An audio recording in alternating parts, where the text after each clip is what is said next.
Hello दोस्तों, भौतिकी की इस कक्षा में आप सभी का स्वागत है।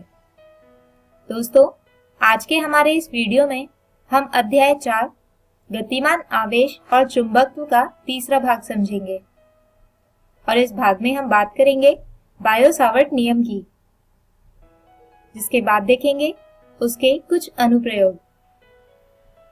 तो आइए आज के इस वीडियो को शुरू करते हैं। दोस्तों, अपने पिछले वीडियो में हमने ये तो जाना था कि एक धारावाही चालक अपने चारों ओर चुंबकीय क्षेत्र उत्पन्न करता है और जिसकी दिशा को दाएं हाथ के अंगूठे के नियम की सहायता से समझा जा सकता है। लेकिन इस चालक के इर्द गिर्द चुंबकीय क्षेत्र का परिमाण कितना होगा? तो दोस्तों, ये जानने के लिए जीन बैप्टिस्ट बायो और फेलिक्स सावर्ट ने एक नियम दिया जिसे कहा जाता है बायो-सावर्ट नियम, और इसी नियम की सहायता से हम किसी धारावाही चालक के इर्द गिर्द किसी भी एक बिंदु पर चालक के कारण बनने वाले चुंबकीय क्षेत्र निकाल सकते हैं।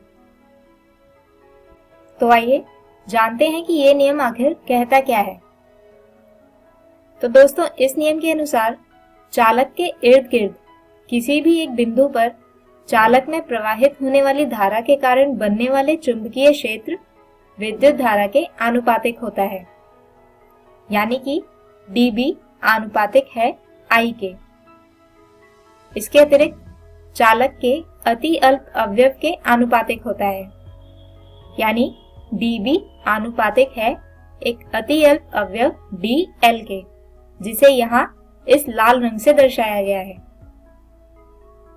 इसके अतिरिक्त यह चुंबकीय क्षेत्र विद्युत धारा के प्रवाह की दिशा और अति अल्प अवयव तथा अवलोकन बिंदु को मिलाने वाली रेखा के बीच के कोण यानी थीटा के आनुपातिक होता है, यानी dB आनुपातिक है साइन थीटा के।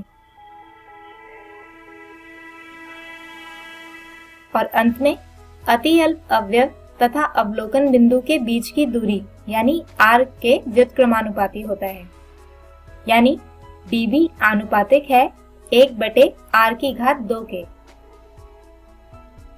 अब इन सभी खंडों को जोड़कर लिखा जाए तो आता है dB आनुपातिक है I dL sin θ/r⁴। और अगर हम आनुपातिकता का चिन्ह हटा दें तो हमें रखना पड़ता है एक स्थिरांक k, जो चालक और अवलोकन बिंदु के बीच के माध्यम पर निर्भर करता है, यानी dB बराबर होगा k I dL sin θ/r⁴। दोस्तों, यहाँ पर k का मान होता है μ0/4 पाई, जो बराबर होता है 10⁻⁻7 टेस्ला प्रति एम्पियर मीटर के। इसके अलावा μ0 को कहा जाता है मुक्त आकाश या निर्वात की चुंबकशीलता नियतांक। तो अगर चुंबकीय क्षेत्र dB के व्यंजक में हम k का मान रखें तो चुंबकीय क्षेत्र dB आता है μ0/4 पाई गुणा I dL sin θ/r⁴। या इसे लिख सकते हैं कि dB बराबर होगा μ0/4 पाई गुणा I dL क्रॉस r⁴/r⁴। तो कुल चुंबकीय क्षेत्र B निकालने के लिए हम dB को संकलित करेंगे, यानी B बराबर होगा μ0/4 pi integration I dL cross r/r⁴।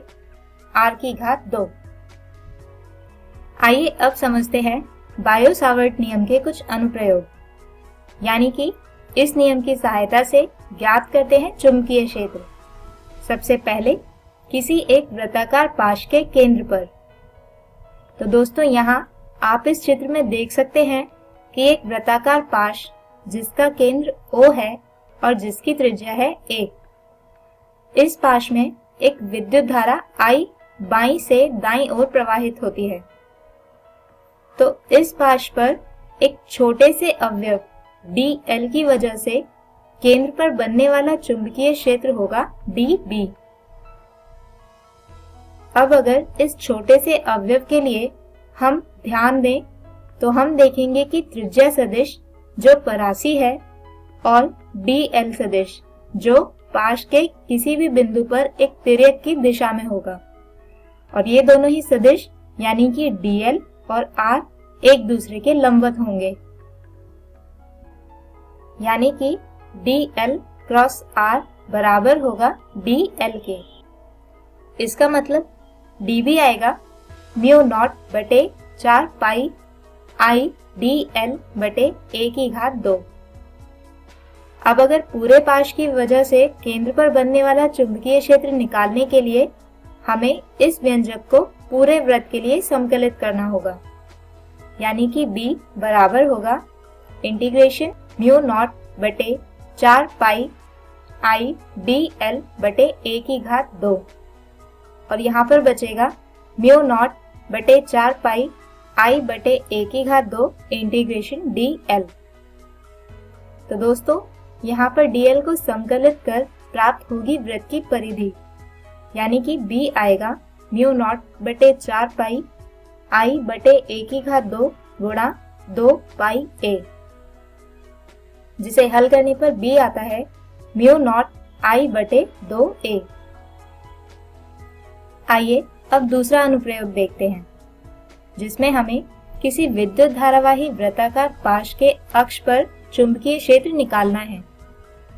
तो सबसे पहले मान लीजिए कि एक वृत्ताकार पाश जिसकी त्रिज्या a और जिसका केंद्र O है, और इसमें कुछ विद्युत धारा I इस दिशा में प्रवाहित होती है, और ये पाश इस स्क्रीन के लंबवत तल में है, जबकि इसका अक्ष इस स्क्रीन के तल में ही है।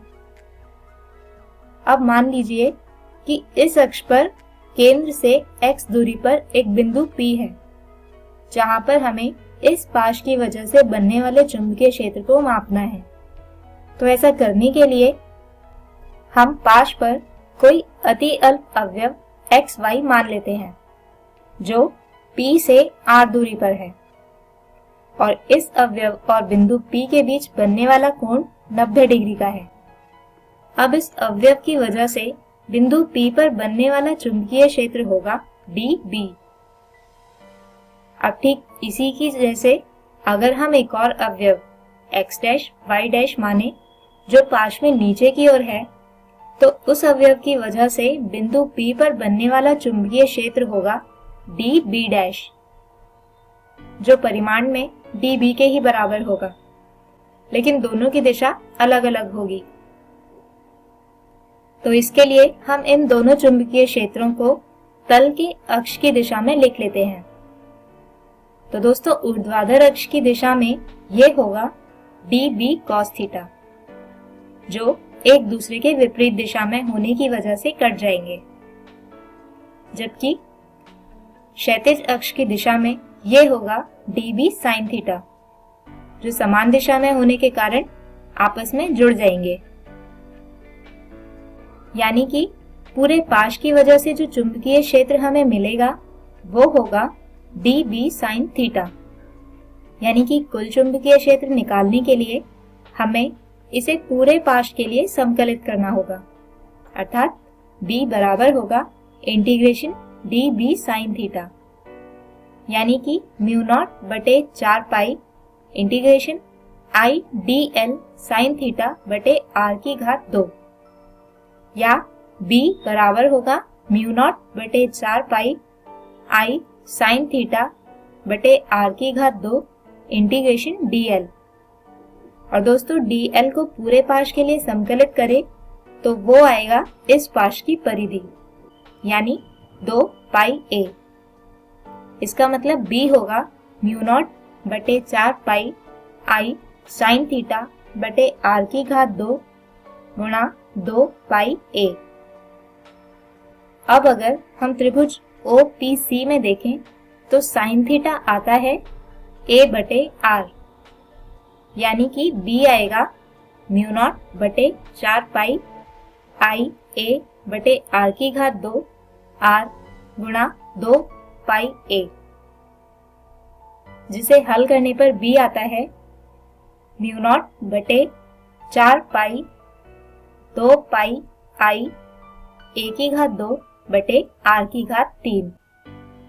और दोस्तों, पाइथागोरस प्रमेय की सहायता से आर को हम लिख सकते हैं ब्रैकेट ए की घात 2 जमा एक्स की घात 2 की घात 1 बटे 2, जिसे ऊपर वाले समीकरण में रखने पर b आता है म्यू नॉट बटे 4 पाई 2 पाई आई ए की घात 2 बटे ए की घात 2 जमा एक्स की घात 2 की घात 3 बटे 2। आइए दोस्तों, अब आज ही के विषयों पर आधारित एक उदाहरण देखते हैं। प्रश्न है, 8 सेंटीमीटर त्रिज्या का एक वृत्ताकार पाश क्षैतिज तल में है। 2 एम्पीयर की विद्युत धारा इसके माध्यम से बहती है। विद्युत धारा के कारण पाश के केंद्र में चुंबकीय क्षेत्र का परिमाण ज्ञात करें। तो जैसा कि हमें प्रश्न में दिया गया है कि हमें एक वृत्ताकार पाश के केंद्र पर बनने वाला चुंबकीय क्षेत्र निकालना है, जिसके लिए हमें दिया हुआ है कि विद्युत धारा I है 2 एम्पीयर और त्रिज्या A है 8 सेंटीमीटर यानी 0.08 मीटर। अब जैसा कि हम जानते हैं कि केंद्र पर बनने वाला चुंबकीय क्षेत्र होता है B बराबर म्यू नॉट बटे 4 पाई I बटे A की घात 2 ब्रैकेट 2 पाई A, जहां पर म्यू नॉट बटे 4 पाई बराबर है 10 की घात ऋणात्मक 7 टेस्ला प्रति एम्पीयर मीटर के। अब इस व्यंजक में सभी राशियों का मान रखने और इसे हल करने पर b आता है 1.57 गुणा 10 की घात ऋणात्मक 4 टेस्ला। तो दोस्तों, हम उम्मीद करते हैं कि आपको आज का ये वीडियो समझ आया होगा। हमारे आज के इस वीडियो में हमने समझा बायो-सावर्ट नियम और इसके बाद देखे बायो-सावर्ट नियम के अनुप्रयोग, जिसमें हमने प्राप्त किया एक वृत्तीय या वृत्ताकार लूप के केंद्र में चुंबकीय क्षेत्र और इसके बाद पाश के अक्ष पर किसी एक बिंदु पर चुंबकीय क्षेत्र। हमारे अगले वीडियो में हम बात करेंगे कुछ और विषयों की, जो हैं एम्पीयर परिपथीय नियम, इसके अलावा परिनालिका और टॉरॉइड की। तब तक के लिए गुड बाय।